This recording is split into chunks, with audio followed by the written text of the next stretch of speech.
Herzlich willkommen zu unserer kleinen Reise nach Schönau im Schwarzwald, wo Joachim Jogi Löw, der langjährige Trainer der deutschen Fußballnationalelf, geboren wurde. Wir sind keine Fußballexperten, aber auch für uns ist es interessant zu sehen, wie unser lokaler Fußballstar im Schwarzwald aufgewachsen ist. Vermutlich haben viele Menschen, vor allem japanische Fans, noch nie etwas von Schönau gehört. Schönau befindet sich ca. 40 Kilometer südlich von Freiburg, 50 Kilometer von Basel und nicht weit östlich von der französischen Grenze. Nun begeben wir uns sozusagen in die Höhle des Löwen. Schönau liegt mitten in den Bergen, daher schneit es im Winter ganz ordentlich, wie Sie sehen. Der Belchen ist mit 1414 Metern die vierthöchste Erhebung im Schwarzwald und gilt als Panoramaberg des Schwarzwalds. Das bekannteste Skigebiet im Schwarzwald liegt auf dem Feldberg, 1493 Meter hoch, dem höchsten Berg in unserer Region.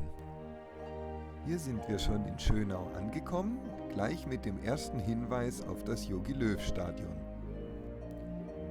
Wenn Sie von Süden in Schönau ankommen, sehen Sie als erstes diese Tafel. Das ist schon ziemlich beeindruckend. Die Stadt liegt dann in nördlicher Richtung.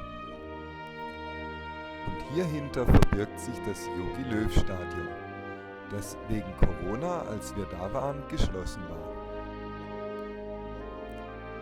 Die Maria-Himmelfahrt-Kirche wurde im 12. Jahrhundert von 1158 bis 1164 auf Anordnung des Basler Bischofs Ortlieb von Frohburg erbaut.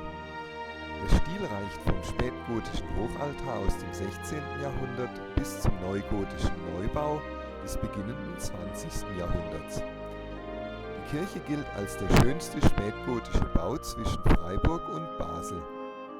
Mit ihrem 90 Meter hohen Glockenturm ist sie die höchste Kirche im Landkreis Lörrach.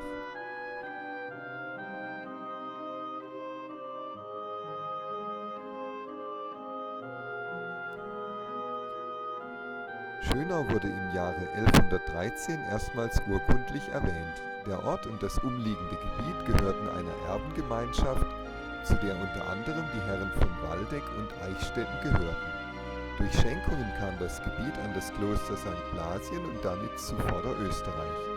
1805 kam Schönau dann zum neu geschaffenen Großherzogtum Baden. Information aus Wikipedia. Das ist der Grund, warum das Stadtwappen auch eine österreichische Fahne zeigt. Jogi wurde am 3.2.1960 geboren und am 17.10.2014 wurde ihm die Ehrenbürgerwürde verliehen.